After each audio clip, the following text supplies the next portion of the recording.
How's it going, ladies and Bruce? I'll be Sixkilla. Welcome back to Quantum Suicide. It's time for us to start working our way down the girl's side, the female protagonist, to hopefully get some more of these words. I kind of know how it's going to run, so I don't know how different it's going to be. But I mean, we know how to get these ones. I still don't know this one, but whatever. Let's just get into it and see what happens, shall we? Ooh, okay. Giving us the tutorial How's again. that little ray of sunshine doing this morning? Still unconscious, but their vitals are stable. With any luck, our patient will wake up today. Does this mean that I won't get to lovingly sponge bathe them anymore? I've enjoyed it so much. Beatrix, what you do on your own time is none of my concern. That's fair.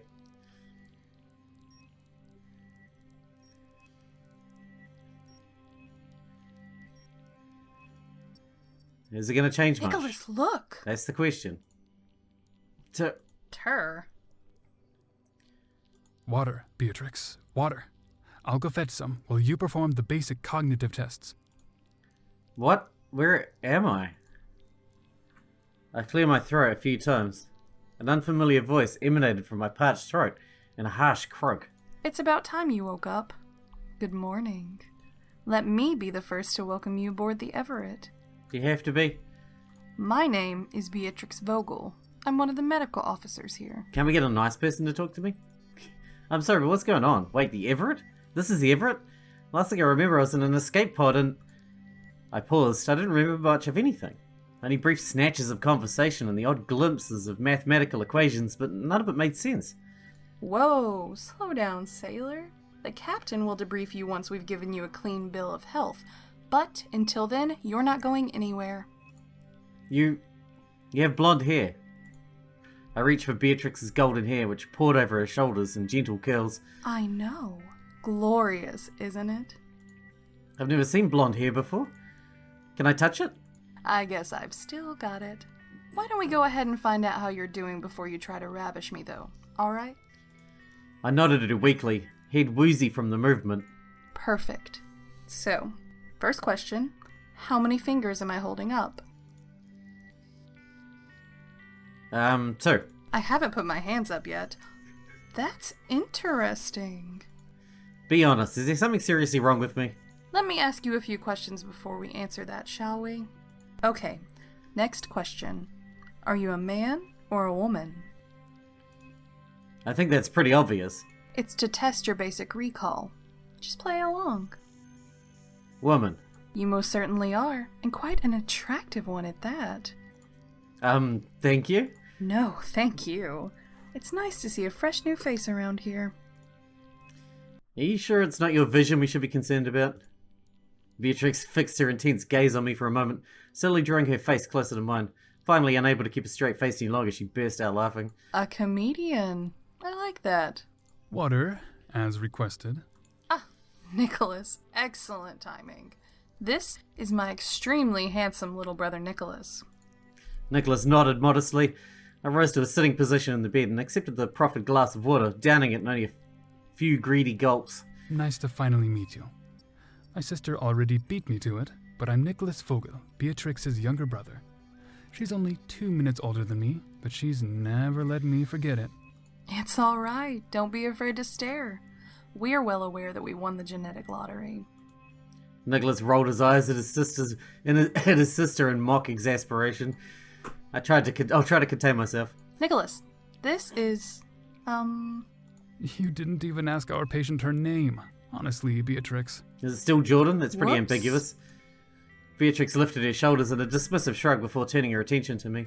So, what is your name? Yep, Jordan it is. Well, it's nice to see you awake at last. Thanks. With pleasantries now out of the way, Nicholas turned his full attention to me. As he held his fingers firmly against my wrist to take my pulse, he shined a torch in my eyes with his free hands. Its bright beam left black and green spots lingering in my field of vision long after the torch had been extinguished. How are you feeling? A bit hazy, I'm still feeling a bit out of it, to be honest. You've been through quite a lot, so it's not unusual if you're feeling a bit out of it. How long have I been unconscious? At least 4 days. You're very fortunate that we happened to recover your escape pod as it drifted through space. Pupils are reacting normally. That was weird. There's no apparent loss of fine motor skills, and you seem coherent. Are you experiencing any dizziness or nausea?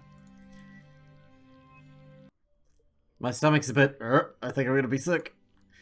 Not missing a beat, the doctor handed me a bucket, which I promptly vomited into. It appears that something I've administered doesn't agree with you. Or perhaps a symptom of your concussion. We'll try and pick different options to what we picked last time, because so far it's exactly the same. I'm so sorry. There's no need to apologize. After all, I am a doctor. As far as I'm concerned, the contents of that bucket are nothing more than a common bodily fluid. I'm far more interested in what caused this reaction than the result of the reaction itself. Never mind that for now. I'll have you come back in for Maybe some we can more skip, tests I don't know. later. Hopefully next time we can meet under more pleasant circumstances. Are you currently experiencing any other symptoms? Oh, we can skip. The lights in here hurt my eyes, and I can't seem to remember much of anything. I know who I am and how to speak, and I could talk your ear off about theoretical impossibility of perpetual energy, but everything else is fuzzy. That'll be the concussion. Give it time. By the way, Beatrix, I've taken the liberty of informing the captain that our patient is awake. We Okay. haven't even cleared. She said it was top priority. Given everything that's happened this last week, well, you can understand why. There's no need to defend her, Nicholas. We both know whose fault this really is. Not now, Beatrix. Eyebrows furrowed, Nicholas leaned in towards me. When he spoke, his deep voice was hushed. Before the captain arrives, I want to warn you not to... Nicholas. I'm sorry. Captain on deck. A woman with an undeniable air of authority, wearing a tightly wound braid, marched into the room, ignoring everyone else. She glared at me with cold, steely eyes as I felt as if my heart skipped a beat. We can skip here, by the look of it, but the skip function doesn't work very well. All vital... How's her memory? As of right now, not very reliable. But I believe it But will we will return skip shortly. ahead to when it changes, I guess. Alright, well, we're at the first deletion game. Nothing has changed whatsoever. In fact, our character looks exactly the same, but with a ponytail. Doesn't it? Oh, and boobs. But pretty much exactly the same, yeah. It just looks like a dude with a ponytail and boobs. Oh well. So if we pick either of these options, we'll survive. If we pick this option, we'll die. I feel like we might as well just skip to the end, because I don't think there's anything going to change, except the endings, maybe? I really don't know. But like I said, I'll bring you back next time something's different, or when we get to the next deletion game, just to give you an update that nothing's changed, I guess. We'll pair with Katashi and Shizuka so we can push through the story. I'll bring you back.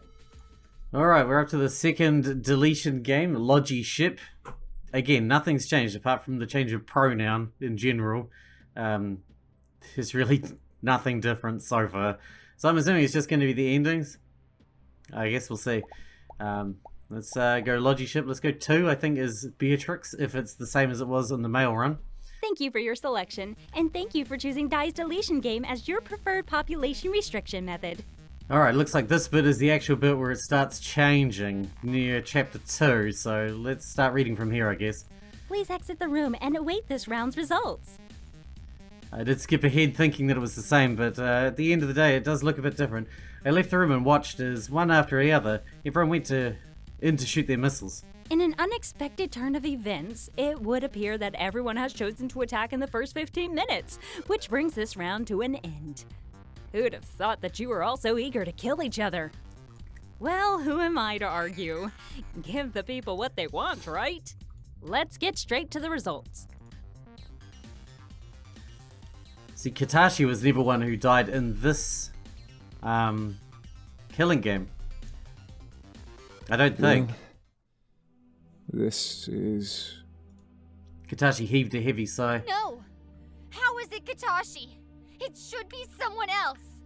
I just read the results, Missy. Need I remind you that I didn't get to shoot anyone? But... It's fine, Shizuka. It appears that today just isn't my day. I was sure that you were going to be fine. You were supposed to be fine. It's all good, really. Katashi patted Shizuka on the head. Shizuka mumbled something to herself. You were supposed to be fine. Alright, Dai. I've lost. Let's not drag this out, shall we? Oh, Katashi, you're so direct. It's making me a little hot under the collar.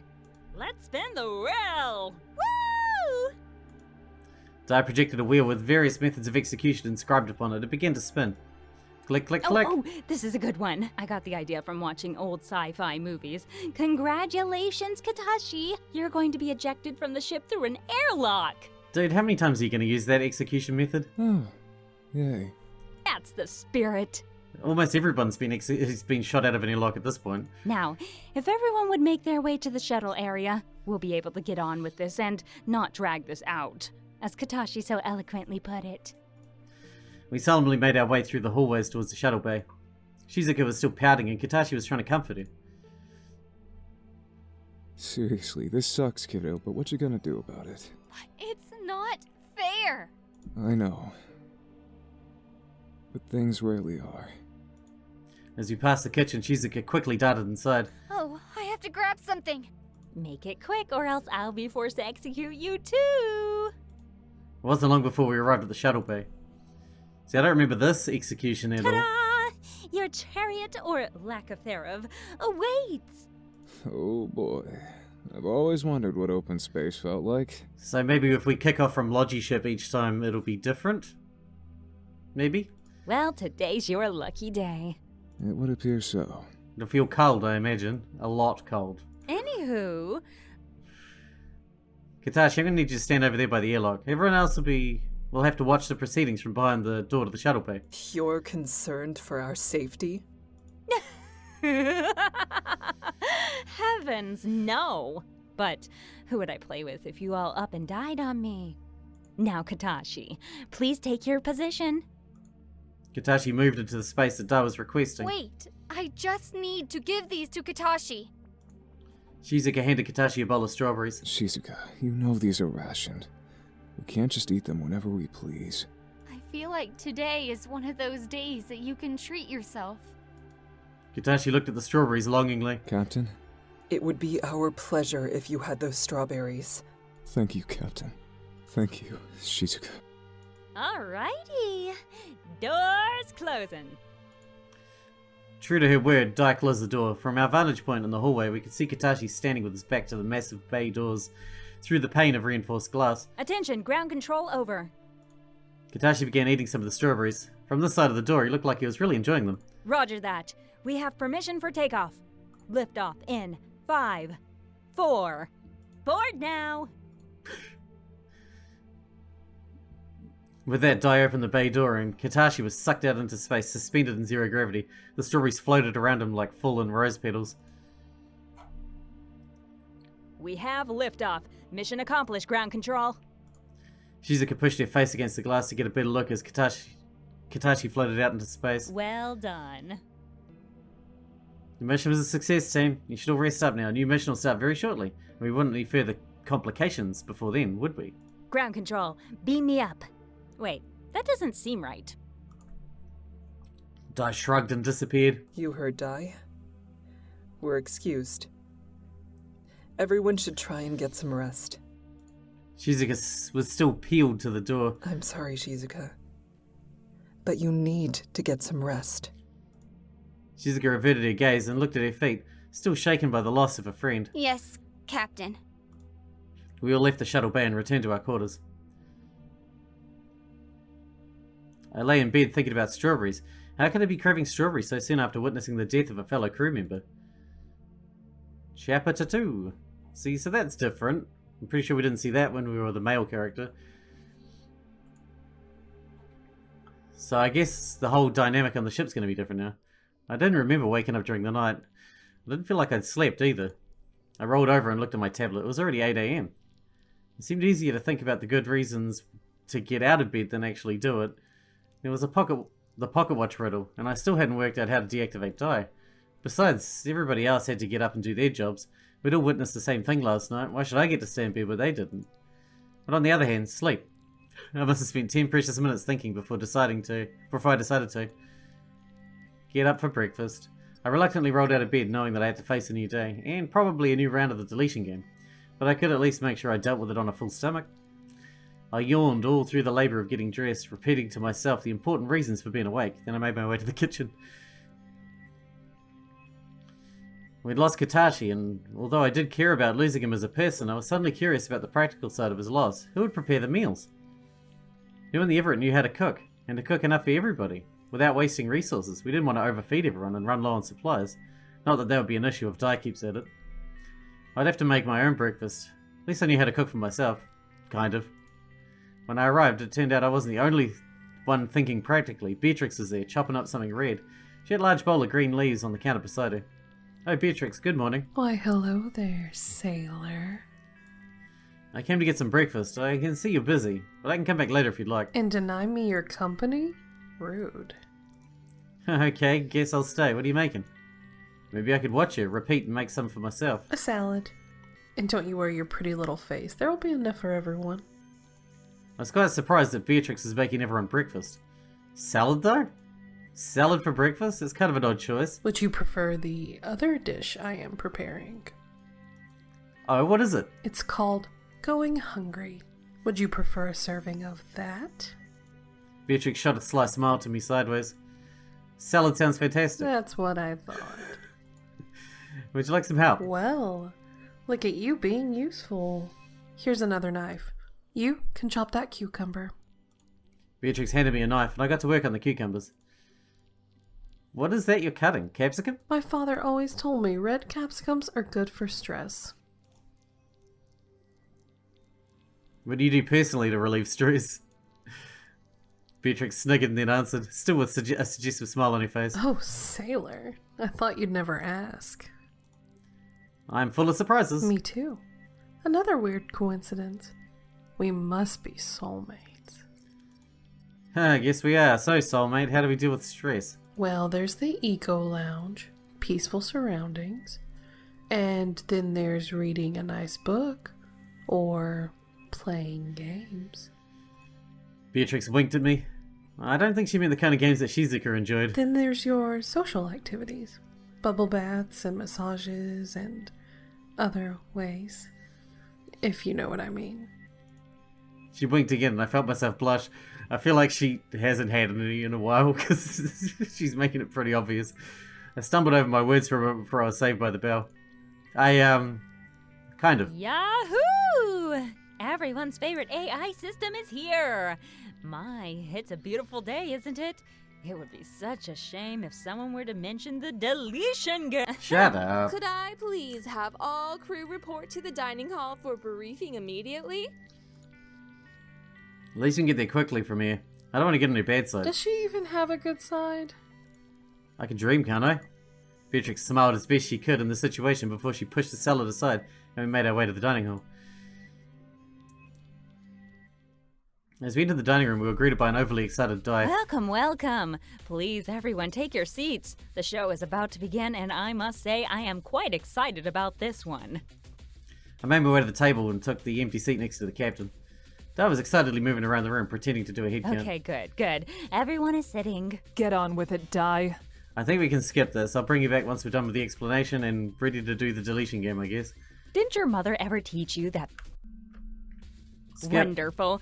Everyone's up to speed. Okay, Team A will be made up of Jordan, Nicholas, Beatrix, and Yoshiki. Team B will be Vladimir, Shizuka, Melody, and Kimiko.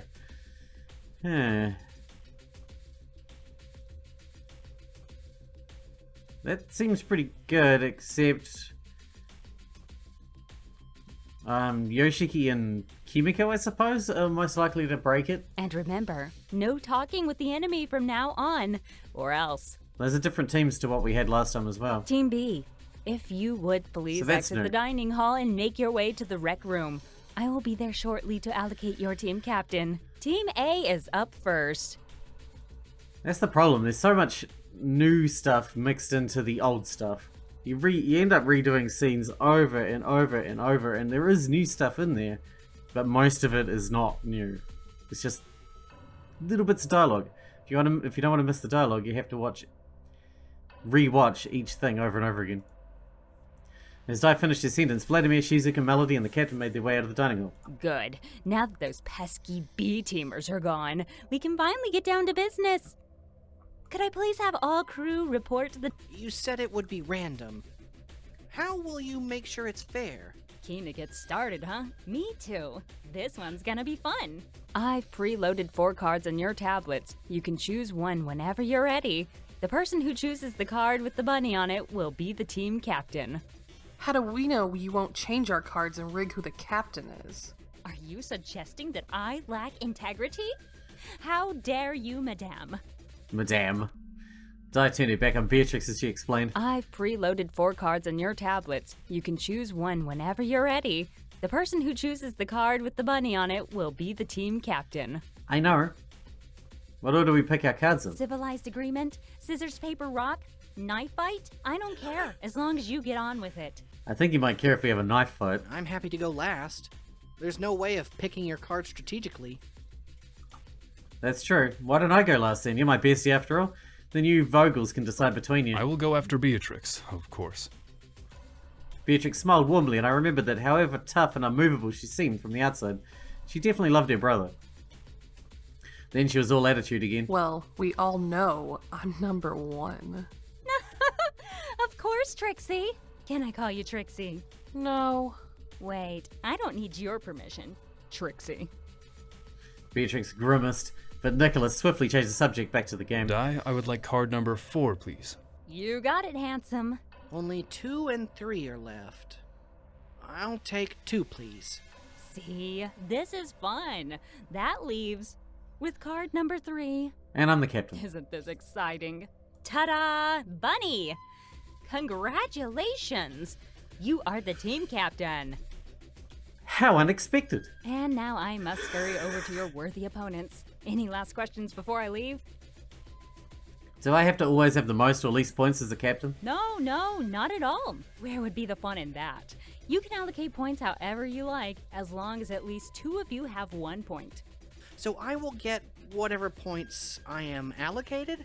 Only if you win your battle round. But I could be allocated nothing every round, right? Yep. And you thought this game wouldn't be exciting. Then I'll never win a battle round. Not with that attitude, you won't. Sheesh. But I could just be given no points. Yeah, I guess you could, couldn't you? But we won't do that to you, Yoshiki. I won't allow it. I'm the captain. Aw, thanks, bestie. You're right, Yoshiki. We could do that, and it would guarantee the 3 of us are safe for this game. But it would be smarter to work as a team. How? You can't be the loser if I have 0 points. Being allocated points, or more points for that fact, doesn't guarantee that we will win the battle rounds points. So you're not going to leave me with nothing? Of course not.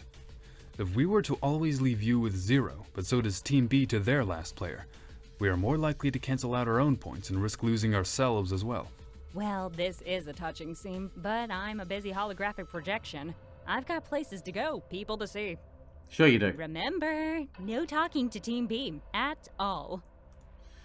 With that terse threat lingering in the air, she disappeared from the dining hall, leaving us alone as a team. So if we allocate a 9 and a 1 each time, then we'd always either have the highest number or tie for it, right? Yeah, but if both teams have a 9, no one will get any points, individually or as a team. Yeah. And besides, there's only 3 rounds, so one of us would never get to have a 9. Well, we could try 4, 3, 2, 1, use them all each time and rotate who gets which. That sounds fair. You are forgetting that we have to beat the other team. If our highest number is 4 the first 2 times, they're going to go higher the 3rd round. They're going to try and predict our behavior, and we should be trying to predict theirs. Oh, I hadn't thought about it that way. But we can't even talk to them. All we can do is guess at what they might do. We can predict based on what we know about them, and they can do the same. We've been together our whole lives. We all know each other well. Except you. Hey, maybe that gives us an advantage. What do you mean? You're our wild card, sailor. No one knows you well enough to predict your actions. It's a good thing we're on the same team, bestie. Otherwise, I could use our strong psychic connection to read your mind. Oh, Yoshiki. Maybe they couldn't predict me, but they can't know I'm the one choosing because we can't speak to them and tell them that. I wish we knew what the punishment was for talking to them. it might be worth the risk if we could feed them some misleading information. No. We don't know what will happen. It's not worth the risk. What if we were super sneaky about it? I could leave notes for the captain. I would totally notice. I mean, die, whatever. No. Your bravery is admirable, but we do not know that Dia will only punish you. She might punish everyone because one person breaks the rules. Oh, she really does. I agree. We need to stick to the rules and find a way to beat them. Yeah! So then, I guess, one of them will die. Maybe Kimiko.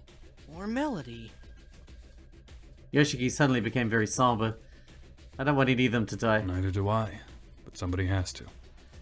Dia is definitely going to kill someone, and I do not want it to be me. I think all the worst people are on this team, so maybe we should lose. And the only way to guarantee that is if our team wins. Saving ourselves was killing one of the others. Not just killing them, but killing them in some awful way chosen by Dai. Unless I could figure out how to deactivate it.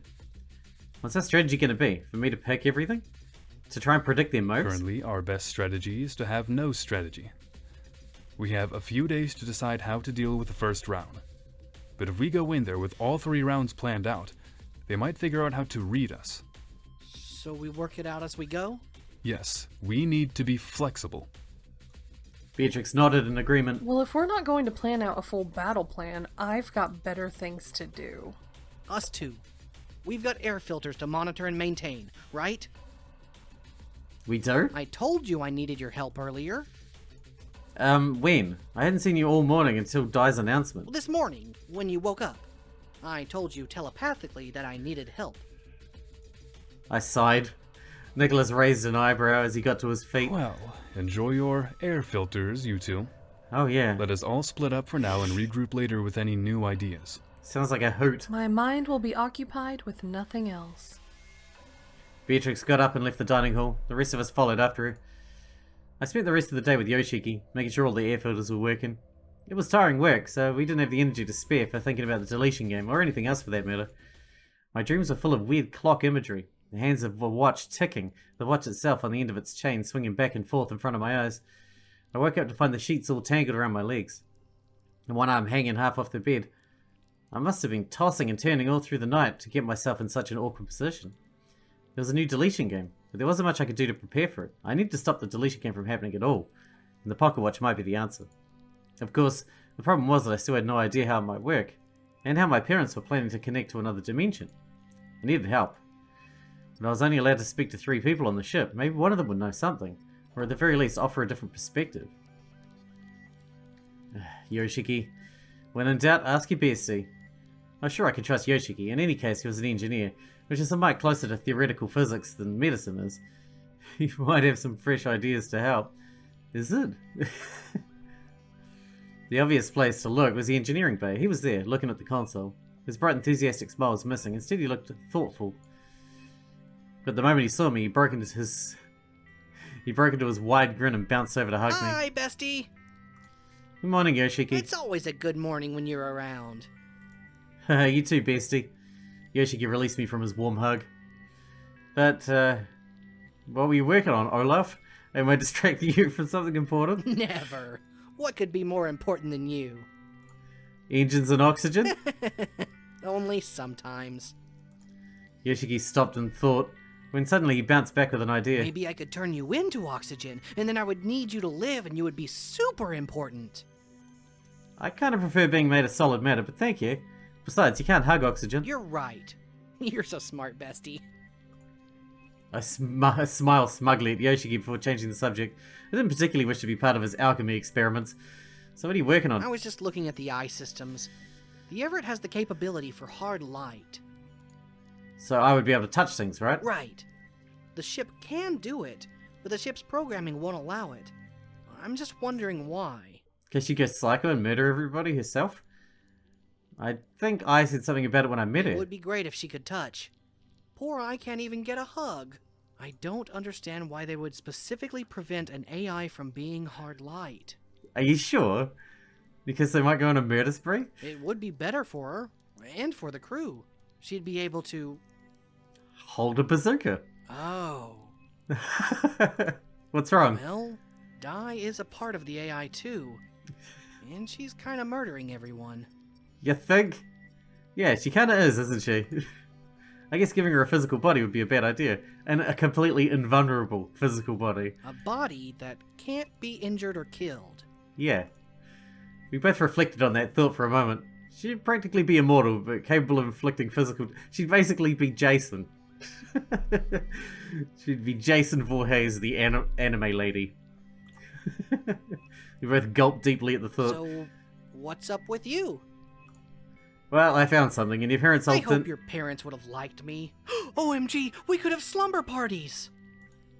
Yoshiki, first of all, I'm sure they would have loved you, and secondly, we are adults. Yoshiki looked as though his soul was crushed. You're right. We're adults.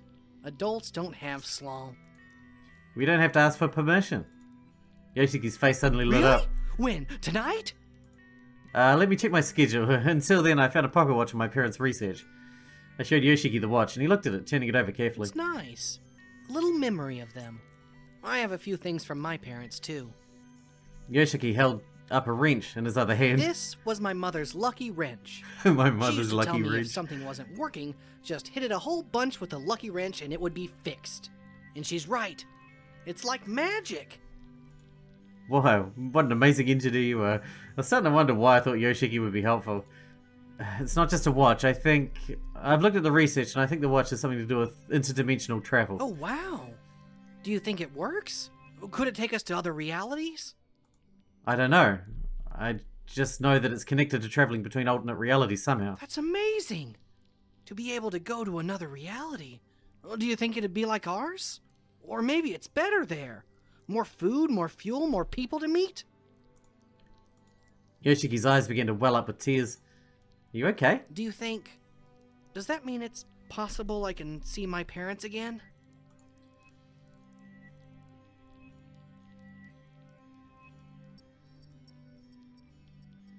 I'm not sure yet, this is just theoretical. Yoshiki's eager face fell, his hopes shattered in my one sentence. But don't forget, my parents were supposedly brilliant, geniuses. He still didn't return to his usual boisterous self, but he no longer looked like he was about to cry. Yeah, geniuses. That's what everyone said. I don't think they'd spend their lives on it if it was impossible, do you? Yoshiki stood still for a moment, taking in my last sentence. You're right. There has to be something to it. He was all excitement again. The conversation was turning out to be a real emotional rollercoaster for him. This is great.